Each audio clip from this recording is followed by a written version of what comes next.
अध्यक्ष माननीय शरदचंद्रजी पवार साहेब व आपल्या सगळ्यांचे मार्गदर्शक बाळासाहेब लांडगे सर, तसेच नामदेवरावजी मोहिते कार्याध्यक्ष, सर्जेरावजी शिंदे आबा, या सगळ्यांच्या मार्गदर्शनाखाली आज कोरोना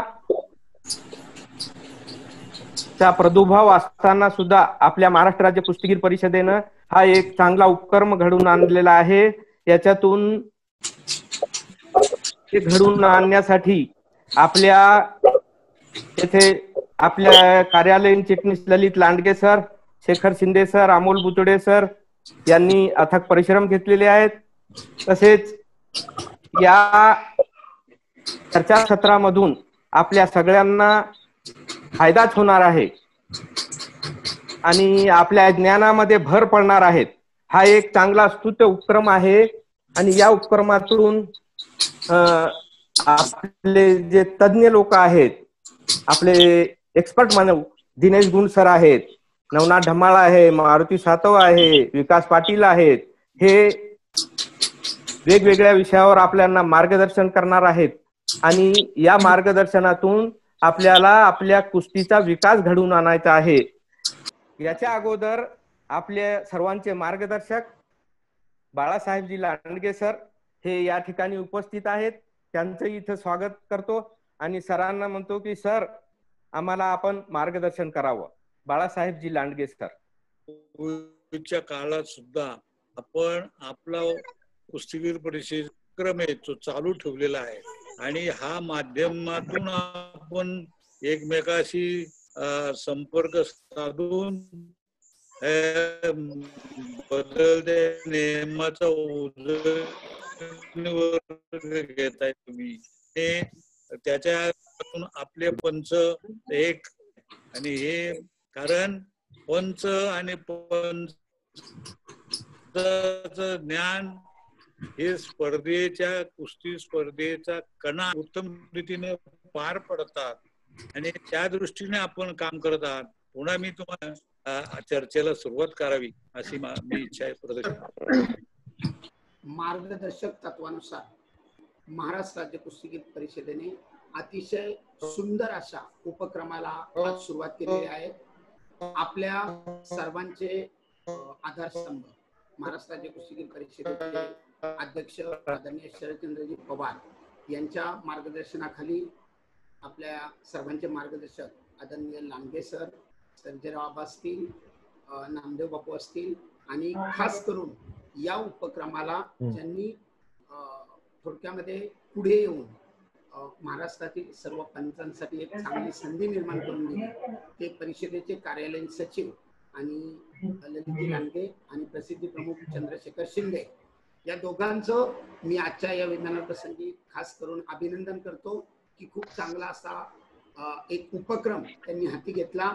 सर्व पंचांचं जे ज्ञान आहे त्याला उजाळा देण्याचं काम आजच्या या वेबिनार मधनं होणार आहे आणि त्यासाठी या वेबिनारला जॉईन झालेल्या माझ्या सर्व तांत्रिक अधिकाऱ्यांचं, परिषदेच्या सर्व पदाधिकाऱ्यांचं मी मनापासून सरचं स्वागत करतो आणि आपल्या या उपक्रमाला सुरुवात करूया। पंच कार्य चालू असताना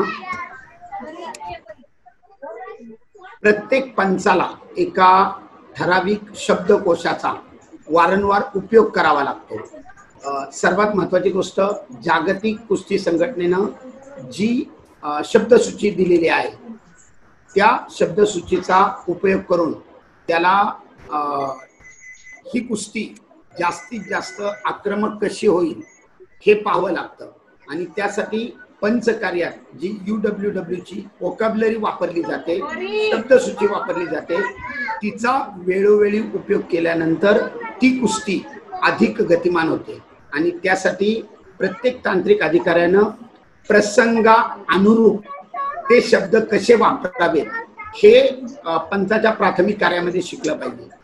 आता आपण स्क्रीनवर पाहतात ऍक्शन। दोन कुस्तीगीर ज्यावेळी कुस्ती खेळत असतात त्यावेळी त्यांनी आक्रमक होणं गरजेचं असतं, डाव प्रतिडाव करणं गरजेचं असतं। ज्या ठिकाणी ती कुस्ती न्यूट्रल होईल त्या ठिकाणी पंचानं ऍक्शन, बऱ्याचदा आपण पाहतो पंचकार्य करत असणारे बरेचसे तांत्रिक अधिकारी अटॅक शब्दाचा वापर करतात। अटॅक आणि ऍक्शन या दोन शब्दामध्ये मित्रांनो फार मोठी तफावत आहे। त्या ठिकाणी अटॅक हा शब्द न वापरता प्रत्येक तांत्रिक अधिकाऱ्यानं ऍक्शन या शब्दाचा उच्चार केला पाहिजे आणि तो लाऊडली म्हणजे मोठ्यानं असावा की जेणेकरून जे दोन कुस्तीगीर मॅटवर कुस्ती खेळतायत त्यांच्यापर्यंत त्या शब्द उच्चाराचा क्लिअर म्हणजे उल्लेख झाला पाहिजे। म्हणून कुस्तीगीरांना प्रोत्साहित करण्यासाठी आपण ऍक्शन हा शब्द वापरला पाहिजे। दोन कुस्तीगीर ज्यावेळी कुस्ती खेळत असतात त्यावेळी ते एकमेकाच्या संपर्कात येण्याचं टाळतात। एकमेकाचे डाव प्रतिडाव माहीत असताना त्याला ग्रीप न देण्यासाठी ते एकमेकाच्या संपर्कात येत नाही। जोपर्यंत दोन्ही कुस्तीगीर एकमेकाच्या संपर्कात येत नाही तोपर्यंत डाव प्रतिडाव होणं शक्य नाही। म्हणून सरपंचानं जो मॅटवर कार्य करत असतो त्यानं त्या दोन कुस्तीगीरांना एकत्र आणण्यासाठी कॉन्टॅक्ट हा शब्द वापरायचा आहे। बऱ्याचदा असं घडतं की एकमेकाला कुस्तीगीर बंदमुक्त करतात, डावाचा उपयोग न करता एकमेकाला पकडून ठेवतात आणि त्या ठिकाणी कुस्ती न्यूट्रल होते।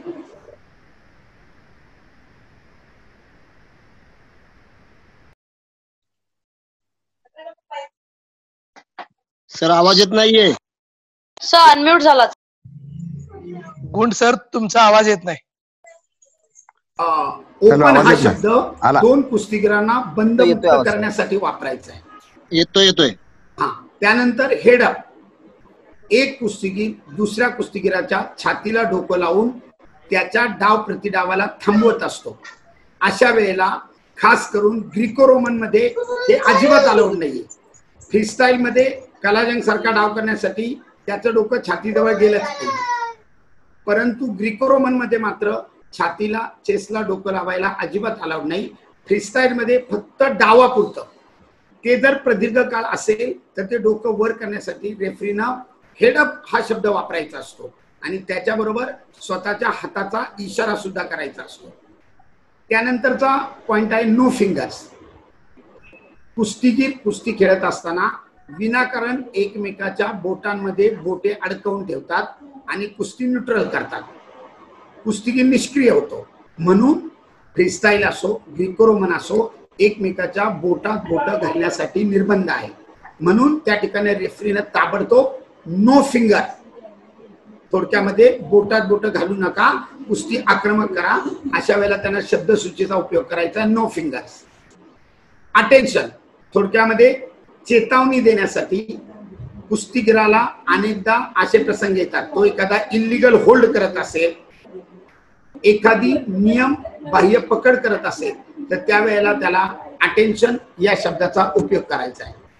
नो ब्लॉक, थोडक्यामध्ये मी कुस्ती खेळत असताना समोरच्याची मनगट विनाकारण पकडून ठेवतोय, एखादी डाव न करणारी पकड धरून ठेवतोय, त्यावेळेला सरपंचानं लाऊडली मोठ्यानं नो ब्लॉक अशा शब्दाचा उच्चार करायचा आहे की जेणेकरून तो दीर्घकाळ पकडून ठेवलेला मनगट पटकन सोडेल आणि एखादा डाव करण्यासाठी उद्युक्त होईल।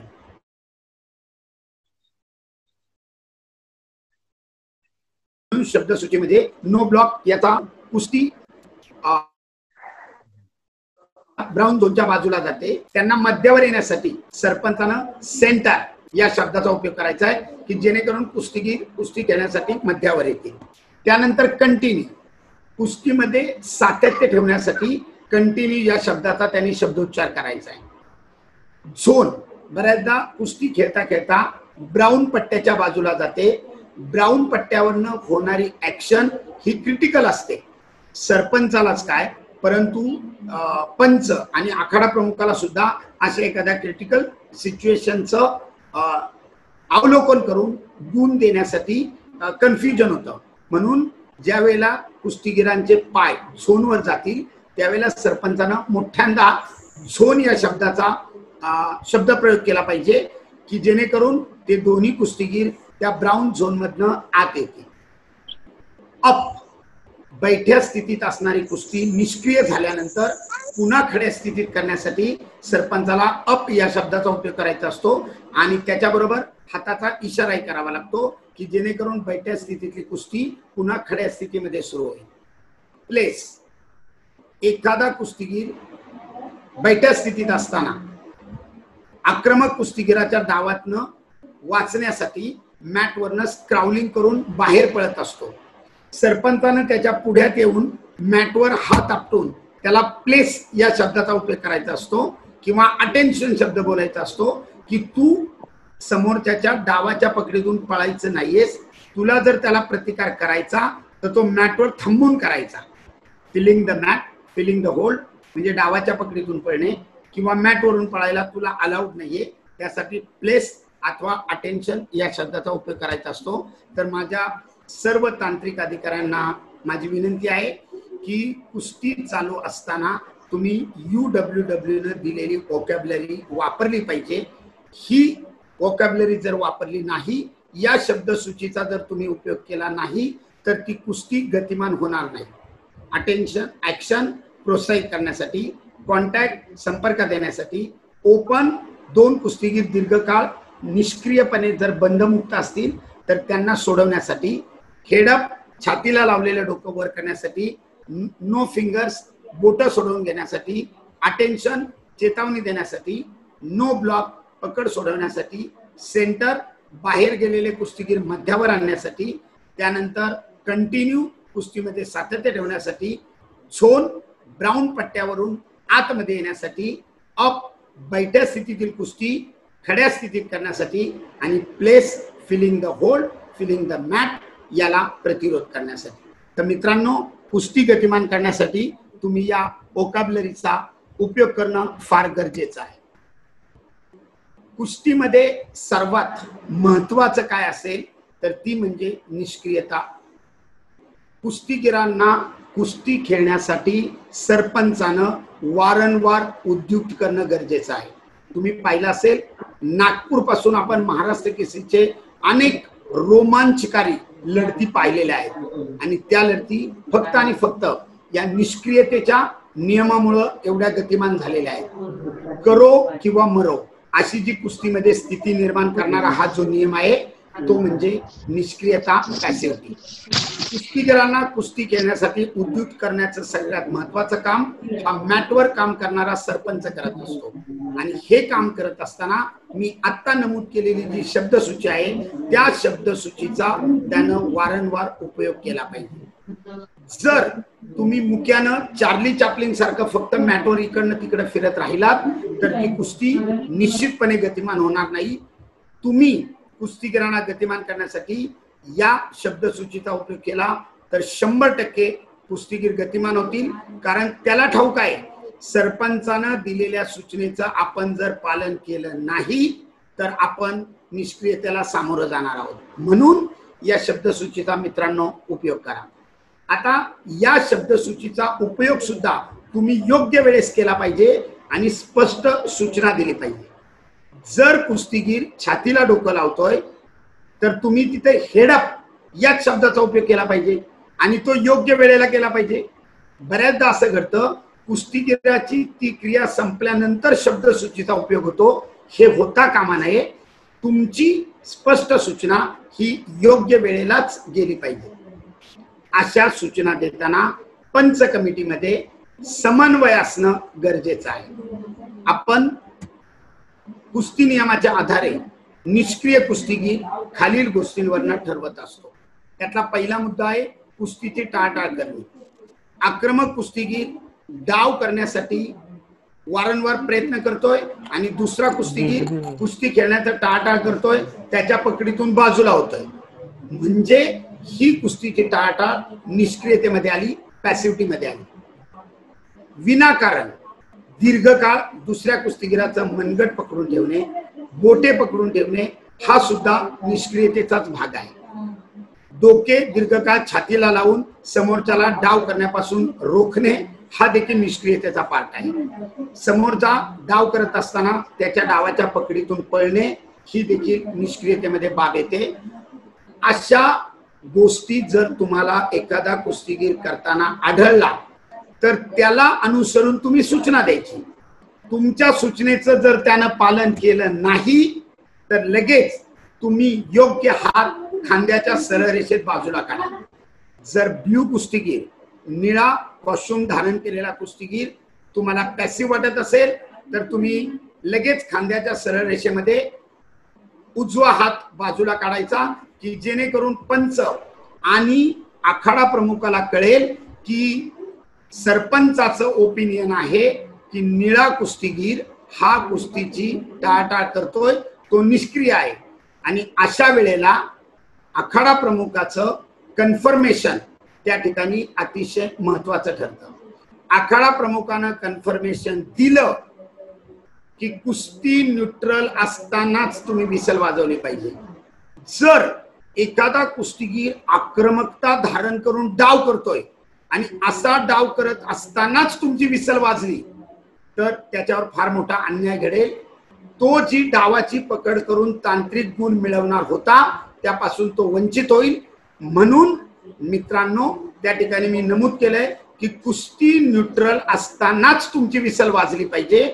कुस्ती थांबवा आणि तुम्ही जो हात खांद्याच्या सरळ रेषेत बाजूला काढलेला होता तो डोक्याच्या वर घ्या आणि मोठ्या आणि स्पष्ट आवाजामध्ये रेड पॅसिव्ह अथवा ब्ल्यू पॅसिव्ह असा शब्द उच्चार करा.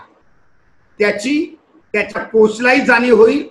उपस्थित जे स्पेक्टरर्स आहेत, जे प्रेक्षक आहेत, त्या कुस्तीगीराचे पाठीराखे आहेत, त्या सर्वांना कळेल की निळा अथवा लाल कुस्ती धारण केलेल्या कुस्तीगीराला ही पॅसिव्हिटी सरपंचाकडनं डिक्लेअर झालेली आहे. आणि त्यावेळेला मी आत्ता नमूद केल्याप्रमाणे तांत्रिक अधिकाऱ्यांमधला समन्वय दिसण्यासाठी प्रथमतः पंचानं आपलं पॅडल उचललं पाहिजे. सरपंच आणि पंच दोघेही एका गोष्टीवर एकमत झालेले आहेत हे पाहून आखाडा प्रमुखानं ती पॅसिव्हिटी जाहीर केली पाहिजे. म्हणजे त्यानं शेजारी बसलेला जो तांत्रिक अधिकारी असतो, जो स्कोरबोर्ड रन करतो, त्याला त्या ठिकाणी रेडला अथवा ब्ल्यूला पॅसिव्हिटी नमूद केल्याचं सांगितलं पाहिजे. आणि हा झाला पॅसिव्हिटी मधला पहिला म्हणजे निष्कर्ष की त्या कुस्तीगीराला टाळटाळ केल्याबद्दल तांत्रिक अधिकाऱ्यानं दिलेली समज. पुन्हा जर तोच कुस्तीगीर याच पद्धतीनं सरपंचानं दिलेल्या सूचनेचा वापर करत नसेल, आक्रमकता धारण करत नसेल तर पुन्हा सरपंच खांद्याच्या सरळ रेषेत हात बाजूला करेल. त्याला कन्फर्मेशन मिळाल्यानंतर हात उंचावून पुन्हा एकदा मोठ्यांदा ब्ल्यू पॅसिव्ह म्हणेल. दोन्ही कुस्तीगीरांच्या मधोमध उभा राहील आणि निष्क्रिय कुस्तीगीराला पहिल्यांदा फक्त हात गोल फिरवून समज दिली जाते.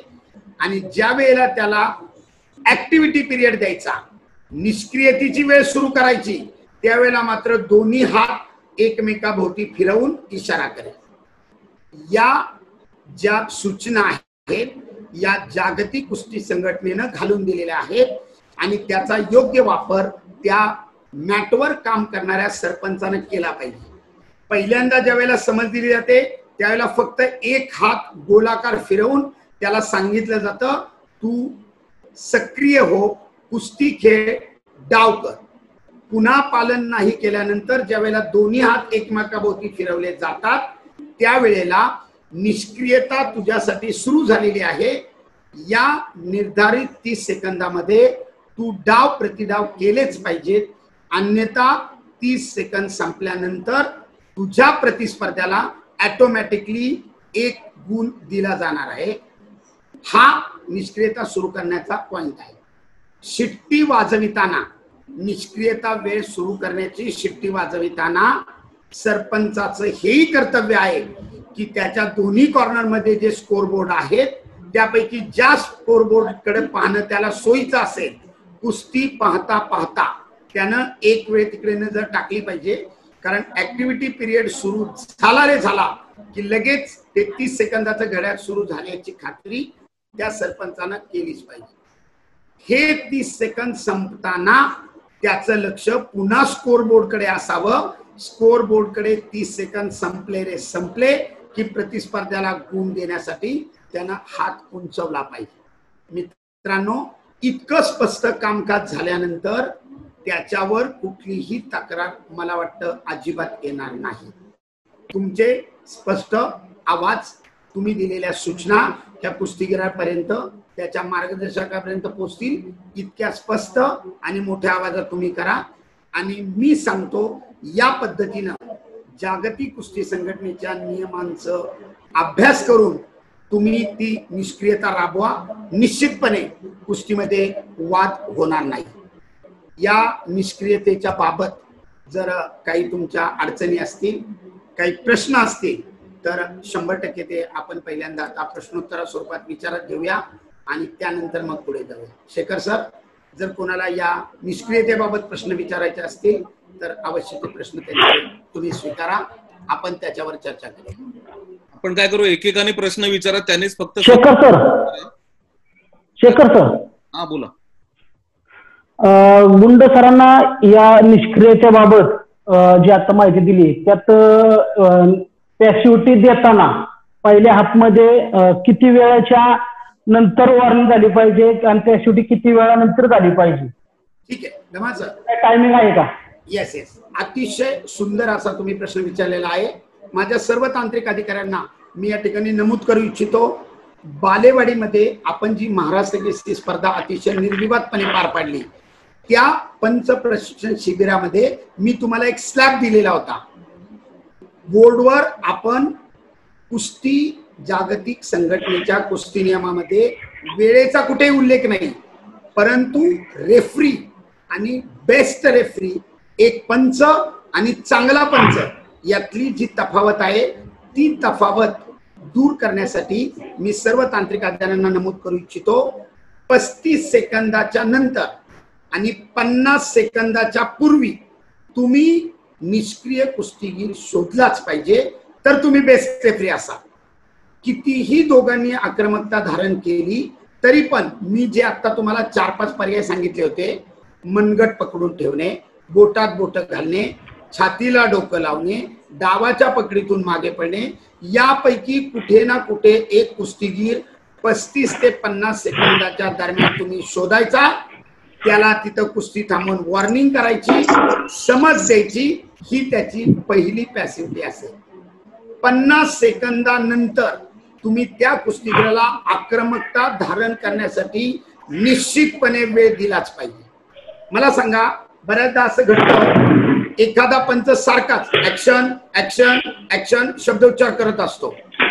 कुस्तीगीर म्हणजे मित्रांनो मशीन नाही, त्यालाही थोडा अवधी देणं गरजेचं आहे. म्हणून 50 सेकंदापर्यंत तुमची समज देऊन झाल्यानंतर 1 मिनिट 10 सेकंदानंतरच तुमचा पहिला ऍक्टिव्हिटी पिरियड सुरू झालेला असेल. किमान 20 सेकंदापर्यंतचा कालावधी त्या कुस्तीगीराला पुन्हा ऍक्टिव्ह होण्यासाठी तुम्ही दिलाच पाहिजे. जर त्या 20 सेकंदात त्याने तुमच्या सूचनेचं पालन केलं नाही, तो जर ऍक्टिव्ह झाला नाही, तर 1 मिनिट 10 सेकंदानंतर तुम्ही पुन्हा हात खांद्याच्या सरळ रेषेत बाहेर काढा आणि कुस्ती थांबून त्याची निष्क्रियता जाहीर करून त्याचा ऍक्टिव्हिटी पिरियड सुरू करा. म्हणजे 30 ते 50 सेकंद, 35 ते 50 सेकंद हा तुम्हाला त्याला समज देण्याचा कालावधी झाला. त्यातनं जर तो आक्रमक झाला नाही तर 1 मिनिट 10 सेकंदानंतर तुम्ही त्याला निष्क्रियतेची वेळ देऊ शकता. कुस्ती नियमामध्ये हे कुठेही नमूद केलेलं नाही, परंतु रेफरी आणि बेस्ट रेफरी ही जी तफावत आहे, चांगला पंच या गोष्टींचं पालन करणार. सर ओके, पुढचा प्रश्न. सर बरं, पुढचा प्रश्न मला विचारायचा आहे. सर पुढचा प्रश्न मला विचारायचा आहे. हा, विकास पाटील सर बोला. हा सर, निष्क्रियता आपण पॅसिव्हिटी कधी देऊ नये, वेळ कुठल्या वेळेला देऊ नये हे जरा खूप चांगलं मार्गदर्शन केलं आपण. Very good. पाटील सरांनी खूप चांगली शंका विचारलेली आहे.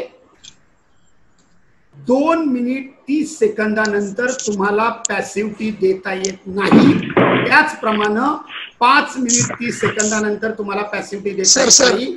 त्याचं मेन लॉजिक असं आहे की ऍक्टिव्हिटी पिरियड साठी 30 सेकंदाचा कालावधी आहे.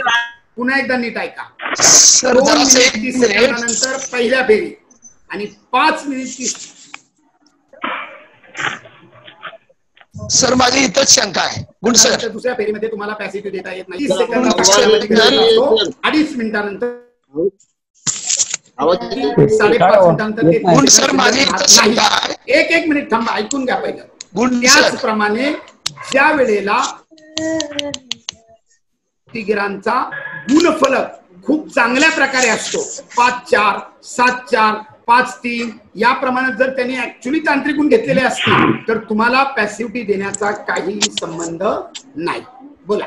पण गुंड सर मला जरा विचारायचं आहे, 2:30 नंतर जो खेळाडू समजा वेळ चुकून जात असतील तर तो खूप त्या गुणांचं मूल्यमापन मिळलं पाहिजे याच्याविषयी थोडंसं मार्गदर्शन करा.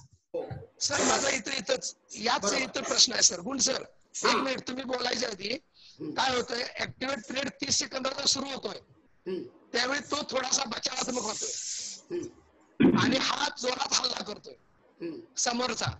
मग अशा वेळी आपली भूमिका काय असणं गरजेचं आहे? Very good. इतका हल्ला करतोय सर, त्याची इच्छा असते की मला 30 सेकंदाचा एक बेनिफिट मिळावा पॉइंटचा, आणि याची इच्छा असते की 30 सेकंदाच्या आत आपण हल्ला करून गुण घेणं. Very good. व्हेरी मग अशा वेळी ज्याला 30 सेकंदाची संधी मिळते तो खूपच म्हणजे निष्क्रिय राहतोय की मला 30 सेकंद होते आणि माझा गुण व्हावा. ऐका सर. हा सर. तुम्ही ज्या वेळेला ऍक्टिव्हिटी पिरियड सुरू करता याचाच दुसरा अर्थ असा असतो, ज्याला ऍक्टिव्हिटी पिरियड दिलेला आहे तो कुस्तीगीर निष्क्रिय आहे. निष्क्रिय. त्याच्या अगोदरच्या वेळेमध्ये जेवढ्या वेळ कुस्ती चालली त्या वेळामध्ये त्यानं कुस्तीची टाळाटाळ केलेली आहे. त्याला समज देऊन सुद्धा त्यानं कुस्तीत आक्रमकता धारण केली नाही म्हणून तुम्ही त्याला निष्क्रिय ठरवलंय. म्हणजे त्या वेळेपर्यंत प्रतिस्पर्धी कुस्तीगीर हा क्रियाशील होता. साहजिकच त्या 30 सेकंदामध्ये जो कुस्तीगीर आक्रमक होता त्याच्या बाजूला लॉजिकली पारड जड आहे. तुम्ही त्याला लगेच निष्क्रिय कुस्तीगीर नाही ठरवू शकत. ही गोष्ट ध्यानात घ्या. म्हणजे तुमच्या ही गोष्ट ध्यानात आली पाहिजे की एक उत्कृष्ट पंच कार्य करत असताना एका कुस्तीगीराला निष्क्रिय ठरवलेला आहे आणि 10 सेकंदात लगेच दुसऱ्या कुस्तीगीराला तुम्ही नाही ठरवू शकत. म्हणून एखादा जर कुस्तीगीर संपर्कात न येता डायरेक्टच रिंगणातनं पळत सुटला तर ती फिलिंग द मॅट होईल. तुम्ही तिथे कुस्ती थांबून त्याला वॉर्निंग करू शकता. दोन गोष्टीमध्ये फरक आहे. मी समोरच्याला गुण न देण्यासाठी झगडणं आणि मी कुस्ती न करण्यासाठी मॅटवरून पळणं हे पंचाला चांगल्या प्रकारे कळलं पाहिजे. ओके. तर बोला. माझा प्रश्न असा होता की जर ऍक्टिव्हिटी पिरियड मधले 28-29 सेकंद संपत आले आणि दुसऱ्या पैलवानानं जर अटॅक केला, समजा दुहेरीपट काढले परंतु मॅटवर लँड होण्या अगोदर 30 सेकंद संपले. Very good. ऐका सर, ऐका. उत्कृष्ट पंचाचं जे पंचकार्य आहे त्या पंचकार्यातलाच हा एक मुद्दा आहे. बटू सरांनी मला मध्येच त्या ठिकाणी थांबवलं होतं. मी तुम्हाला तेच क्लिअर करून देणार होतो. जिथं 30 सेकंद संपले तिथं प्रतिस्पर्धी कुस्तीगीराला 1 गुण जाणार आणि त्याच कंटिन्युटी ऍक्शन मध्ये एखादी ऍक्शन घडली तर तिचं सुद्धा मूल्यांकन होणार. कारण 30 सेकंद संपल्यानंतर आपण शिट्टी वाजवून कुस्ती थांबवत नाही. त्याच्यामुळं सातत्य कंटिन्युटी ऑफ ऍक्शन मध्ये त्या कुस्तीगीराच्या देखील गुणांचं अवलोकन मूल्यांकन होणार. ओके. धन्यवाद. धन्यवाद. हा सर. संभाजी बोलतोय. प्रॉब्लेम होता की आपल्या महाराष्ट्रात आपल्या बोटात बोट पकडून कुस्ती करायची परंपरा पूर्वीपासून आहे. आणि तो प्रॉब्लेम काय येतोय बघा सर, कोण बोट पकडतोय आणि कोण सोडून घेतोय या संदर्भात कायमच रेफरीचं पण जमलिंग होतंय आणि पैलवानांची पण तक्रार असते आणि त्यांच्या मार्गदर्शकांची पण तक्रार असते की मोठं तो पकडतोय. बटू सर. हा सर. पुन्हा एकदा मी त्याच मुद्द्याकडे जातोय. पंच आणि उत्कृष्ट पंच. आता मी तुम्हाला ऐका, मी तुम्हाला स्क्रीनवर दिसतो व्यवस्थित. हा, मी बोटात बोट घातली. होय. परंतु माझ्या दोन्ही हाताची बोट सरळ आहेत. दोघेही हात अपराधी आहेत. आता बघा, मी उजव्या हातानं डाव्या हातावर ग्रीप आवळली. दोषी कोण झाला? माझा उजवा हात आता दोषी आहे का नाही? बरोबर आहे, बरोबर. मग चांगला पंच तोच असतो ज्याची निरीक्षण क्षमता चांगली आहे. हे कळतंय ना? उजव्या हातानं मी ग्रीप केली आणि माझ्या डाव्या हाताची बोट पकडून ठेवली. मग मला सांगा, माझा आत्ताचा जो सिच्युएशन आहे याच्यामध्ये माझा उजवा हात अपराधी ठरतो का नाही? ही जी ग्रीप आहे, ही ग्रीप बरोबर आहे अपराधीपणाची नाही, परंतु ही ग्रीप मात्र अपराधीपणाची झाली. म्हणजे माझा उजवा हात पॅसिव्ह झाला. आलं लक्षात? पंचानं स्वतःची निरीक्षण क्षमता त्या कुस्तीमध्ये एकाग्र केलीच पाहिजे. त्याच वेळेला तो पंच उत्कृष्ट पंच म्हणून गणला जातो. Okay sir? बोला सर. सर, माझी एक शंका आहे. एका हाफ मध्ये एका पैलवानाला 2 वेळा पॅसिव्हिटी देता येते का? 100% देता येते. हे बघा, निष्क्रियता या शब्दाचाच अर्थ आहे जो कुस्तीगीर क्रियाशील नाही त्याला त्या सरपंचानं कुस्ती खेळण्यासाठी उद्युक्त करायचंय, शब्दसूचीचा उपयोग करायचा आहे. आणि जर सरपंचानं दिलेल्या सूचनेचं पालन केलं नाही तर सरपंच पॅसिव्हिटीची डिमांड करतो, आखाडा प्रमुखाची पंचाची संमती मिळवतो आणि निष्क्रियता जाहीर करतो. म्हणूनच फॉल, निष्क्रियता आणि क्वेश्चन, ज्याला आपण ताकीद गुण म्हणतो, याला चॅलेंज स्वीकारलं जात नाही. मित्रांनो, तुम्ही जेवढे कठोर व्हाल, पंच हा मॅटवर गेल्यानंतर आक्रमकच असला पाहिजे. कुस्तीगिराला त्यानं नाचवलं पाहिजे, कुस्तीगिरांनी पंचाला नाही नाचवलं पाहिजे. निष्णांत पंच होण्यासाठी तुमच्याकडे निर्णय क्षमता, चांगला आवाज आणि योग्य वेळेला योग्य गोष्टीचा निर्णय घेऊन दिलेली स्पष्ट सूचना जर तुमच्या अंगी असेल तर तुम्ही 100% एक चांगला उत्कृष्ट रेफरी म्हणून मॅटवर गणला जा. Thank you sir. ओके, बोला शेखर सर. पुढचा प्रश्न दिनेश सर, खानवे सर बोलतात. हा बोला नाव सांगा जरा प्लीज, म्हणजे आपल्याला रेकॉर्ड करतो ना. सचिन खानवे आहेत, बोला सर. हो सर. सर, आता आपण पाहिलं फर्स्ट हाफ मध्ये आपण 2 निष्क्रियता देऊन 2 अगेन्स्ट स्कोर झालेला आहे. बरोबर. दुसऱ्या हाफ मध्ये आपण 3री निष्क्रियता देऊन जर पहिल्याच 1-1.5 मिनिटात 3री निष्क्रियता देऊ शकतो का? देऊ शकतो सर. हे पहा, मी परत एकदा सांगतो, तांत्रिक अधिकाऱ्यांना कुठल्याही प्रकारचा डोक्यामध्ये गोंधळ करून घेऊ नका. आजच्या वेबिनारला सुरुवात करण्यापूर्वी मी जी शब्दसूची दिलेली आहे ती यासाठी दिली होती की तांत्रिक अधिकाऱ्याच्या प्राथमिक ज्ञानाचा हा सगळ्यात पहिला पाठ ठरतो की त्यानं चार्ली चॅप्लिन न होता एक ऍक्टिव्ह पंच म्हणून कार्यरत होण्यासाठी त्या शब्दसूचीचा उपयोग केलाच पाहिजे. तुम्ही ज्या ज्या ठिकाणी तुम्हाला कुस्ती न्यूट्रल होती असं जाणवतं तिथं शब्दसूचीचा उपयोग करा आणि कुस्ती ऍक्टिव्ह करण्याचा प्रयत्न करा. जर कुस्तीगीर ऍक्टिव्ह होत नसेल तर तुम्ही निष्क्रियता कितीही वेळा देऊ शकता. निष्क्रियता देण्यासाठी तुम्हाला कुठल्याही प्रकारचं बंधन नाही. मगाशी पाटील सरांनी नमूद केलेल्या सूचनेचं मात्र पालन करा. ज्या वेळेला 2.5 मिनिटानंतर पुढे जाल, 5.5 मिनिटानंतर पुढे जाल, निष्क्रिय स्कोर असेल 7-4, 7-3, 5-2 असा छान जर तांत्रिक स्कोर झालेला असेल, डावांचा उपयोग करून कुस्तीगिरांनी गुण नोंदवलेले असतील तर विनाकारण कुस्तीमध्ये डिस्टर्ब करू नका. लेट देम रेसल, त्यांना कुस्ती खेळू द्या. अशा वेळेला तुम्ही निष्क्रियता देऊ नका. हॅलो, अंकुश नाना बोलतो. हा नाना बोला. आता कुस्तीचे 5.5 मिनिटं संपलेले आहेत. बरोबर. दोघांचे पॉइंट सारखे आहेत, म्हणजे एकाने शेवटचा गुण घेतलेला आहे आणि दोघांचे 4-4 गुण आहेत. बरोबर. दोघांचे 2-2चे ऍक्शन आहेत आणि ज्यांनी 2 ऍक्शन गुण घेतले शेवटचे, तो जर शेवटी असा पळायला लागला एक 5-6 सेकंदात, शेवटचे 4-5 सेकंदात, बरोबर, तर त्याला क्वेश्चन 2 पॉईंट देऊ शकतो का? नाना परत एकदा नीट ऐका.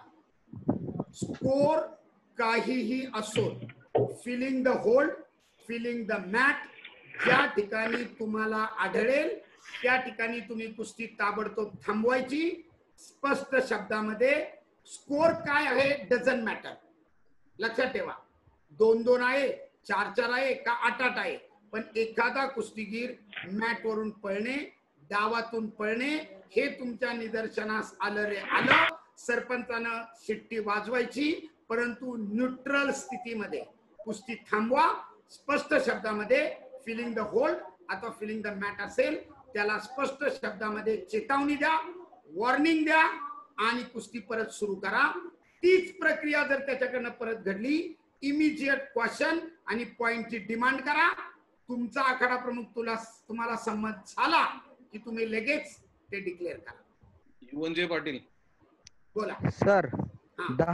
10 शेवटच्या 10 सेकंदात काय घडू शकतं ते सांगा, या नंतरची घटना. Very good. पाटील सरांनी अतिशय सुंदर मुद्द्याला हात घातलेला आहे. मित्रांनो, अखेरच्या 5 सेकंदात सुद्धा तुम्हाला क्वेश्चन पॉइंट देता येतो, परंतु ती परिस्थिती काय आहे हे पहा. आपल्या भारताचा कुस्तीगीर अमित कुमार रशियाच्या कुस्तीगीराबरोबर जिंकलेला होता. अंतिम 10 सेकंदामध्ये कुस्ती होती, परंतु त्यानं अख्ख्या मॅटला सर्कल मारत सहमत होणं गरजेचं. जी साईड स्टेपिंग करतो ना, अशी साईड स्टेपिंग करत अख्ख्या मॅटला त्यानं राऊंड मारला आणि निरर्थक पराभवाला सामोरा गेला.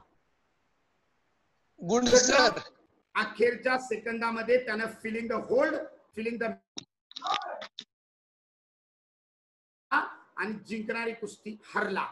म्हणून या फिलिंग द मॅट आणि फिलिंग द होल्ड याला माफी नाही, हे लक्षात ठेवा. बोला. Good sir. प्रश्न नीट ऐका, प्रश्न नीट ऐका. 6-2 स्कोर आहे आणि साहजिकच आहे की 6 वाला एक तर कुस्तीचा वेळ घालवायला पाहणार किंवा डिफेन्स करणार. आणि अशा वेळेला आपला पंच मी स्वतः पाहिलेला आहे की जो पाठीमागे सरतो किंवा डिफेन्स करतो त्याची पॅसिव्हिटीची डिमांड असते. म्हणजे 6 स्कोर असणाऱ्याला पॅसिव्हिटी मागितली जाते. खरं तर 6 गुणावाला टॉप स्कोरर समजला जातो. त्याने कष्ट करून ते 6 पॉईंट घेतलेले असतात, टेक्निकल पॉईंट असतात. आणि अशा वेळेला तुमचं ओपिनियन काय आहे? सर, मी आत्ताच नमूद केलं, ज्या वेळेला डाव प्रतिडाव करून स्कोर जास्त असेल तर पॅसिव्हिटीला काहीही किंमत नाही. बघा, दुसरा मुद्दा, मगाशी कोणीतरी हा प्रश्न विचारलेला होता की जास्त स्कोर असणारा कुस्तीगीर जर कुस्तीची टाळाटाळ करत असेल, fleeing the hold, fleeing the mat असेल, मी क्लिअर करून दिलं, त्याला समज द्या आणि क्वेश्चन पॉइंटची डिमांड करा.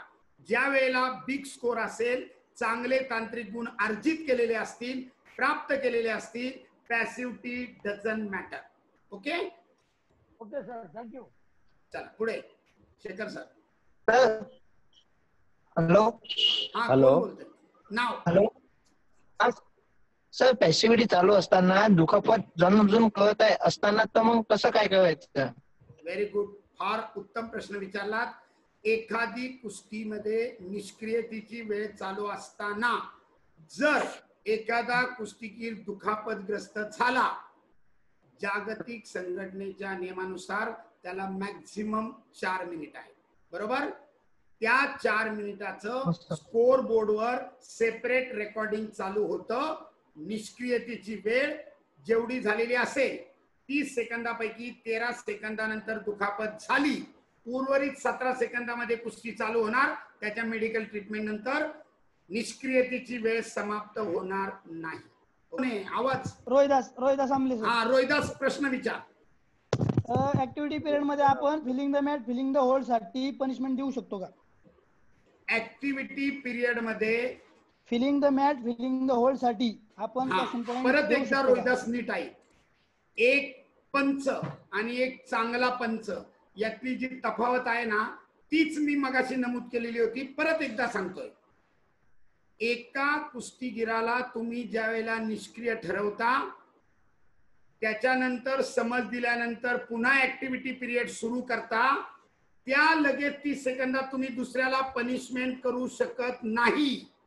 परंतु तो जर आटापाट्याच खेळत असेल, आता उदाहरणार्थ मी तुम्हाला अमितचं उदाहरण दिलं, त्याप्रमाणे त्या कुस्तीगीराच्या समोर न येता नुसताच गोल गोल पळत बसला तर निश्चितपणे तो कायदेशीररित्या फिलिंग द मॅट याप्रमाणे क्वेश्चन पॉइंटला पात्र ठरेल. परंतु एवढं सहजासहजी कुस्तीमध्ये कधीही घडत नाही.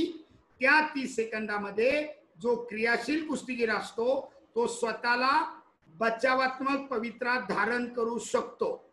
ओके. दर आठवड्याला शनिवार रविवार पुढच्या आठवड्यापासून आपण करणार आहोत.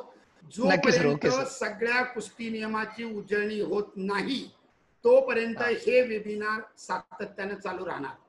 ओके सर, धन्यवाद सर. ओके सर, धन्यवाद. गुंड सर, दोन मिनिट. गुंड सर, 1 मिनिट. आपले बरीच वर्ष पंचप्रमुख म्हणून त्यांनी काम केलं उत्तमराव पाटील सर पण मगाचपासून पहिल्यापासून आहेत आपल्या उत्तमराव पाटील सर. शेखर 2 मिनिटं आपल्या वेबिनार बद्दल 2 मिनिटं तुम्ही बोलावं आणि नंतर आभार प्रदर्शन आपले उपाध्यक्ष गणेश कोळे सर करतील आणि मग हा कार्यक्रम संपेल. सर आहेत का? हा बोलतोय सर. या सर बोला तुम्ही 2 मिनिटं आजच्या वेबिनार बद्दल. अरे क्या बात आहे. भारतीय कुस्ती संघ आणि आंतरराष्ट्रीय कुस्ती संघटना यांच्या माध्यमातून महाराष्ट्र राज्य कुस्तीगीर परिषदेने तांत्रिक वेबिनार हा चालू केलेला आहे. स्तुत्य उपक्रम आहे. त्याद्वारे आपल्या उपयुक्त ज्ञानाच्या मध्ये भर पडेल त्यासाठी आपण आपल्या वतीनं कार्यक्रम सुरू केला आहे. त्याबद्दल आपला या स्तुत्य कार्यक्रमाला हार्दिक शुभेच्छा आणि सर्वांचं हार्दिक अभिनंदन. Thank you sir. Kole sir. Maharashtra राज्य कुस्तीगीर परिषदेच्या या उपक्रमाला सर्व तांत्रिक अधिकाऱ्यांना खूप उत्तम साथ दिलेली आहे. मी सकाळपासून कंटिन्यू आपल्या ग्रुपवर पाहतोय जवळपास 200 लोक या ग्रुपला जोडली गेलेली आहेत. शिकणाऱ्यांची इच्छा खूप आहे. माणसानं मरेपर्यंत विद्यार्थी दशेमध्ये असावं. उत्तमराव पाटील सर असतील, येचू शेख सर असतील, विलास कथुरे सर असतील, या सगळ्या अगोदरच्या लोकांनी जे ज्ञान आपल्यापर्यंत पोहोचवलेलं आहे ते सातत्यानं जागतिक संघटनेच्या कुस्ती माध्यमातून नियम बदलत गेलेले आहेत. 4 वर्षापूर्वी तुम्ही काय शिकला होता त्याला महत्व नाही. म्हणून महाराष्ट्रातल्या सर्व तांत्रिक अधिकाऱ्यांना माझी विनंती असेल, महाराष्ट्र राज्य कुस्तीगीर परिषदेने हा जो उपक्रम हाती घेतलेला आहे त्या उपक्रमाच्या वेळेला तुम्ही तुमची सर्व कामं बाजूला ठेवा आणि आपला बहुमूल्य वेळ या ज्ञानार्जनासाठी खर्ची करा. जर तुम्ही खरोखर हे दर आठवड्याचं वेबिनार अटेंड केलं तर निश्चितपणे माझी खात्री आहे आपण जे आता पंचकार्यामध्ये निष्णांत पंच महाराष्ट्रामध्ये निर्माण झालेले आहेत त्यांच्या संख्येमध्ये अजून कितीतरी पटीने वाढ होईल आणि एक चांगला संच जे आता उत्कृष्टपणे काम करतायत त्याच्यावर अजून खूप चांगल्या प्रकारे आपल्याला काम करता येईल. तुम्ही सर्वांनी खूप चांगला रिस्पॉन्स दिला. मी माझ्या वतीनं कुस्तीगीर परिषदेचं खास करून ललित सर शेखर सरांचं आभार प्रदर्शन करतो आणि माझं बोलणं या ठिकाणी थांबवतो. जय हिंद. हॅलो. या ठिकाणी पहिल्यांदाच चांगला उपक्रम सिद्ध्या आणि ललितने सुरू केला आहे. अतिशय चांगला उपक्रम आहे. त्यामुळे महाराष्ट्रातील सर्व पंचमंडळी यांना चांगलं ज्ञान मिळणार आहे. मगाशी जे बोलले या वर्षीचं महाराष्ट्राचे कुस्तीगीर परिषद अधिवेशन निर्विवाद झालं त्यापेक्षा चांगलं अधिवेशन पुढचं होईल. आपले जर पंच चांगले तयार झाले तर वाद कधी येणार नाही. या ठिकाणी ज्या पंचांनी भाग घेतला त्या पदाधिकाऱ्यांनी सहाय्य केलं, जे पदाधिकारी या सहभागात आहे त्या सर्वांचे मी आभार मानतो आणि महाराष्ट्राचे कुस्तीगीर परिषदेचं कार्य चांगलं जोमानं पुढे होईल असं मी विनंती करतो.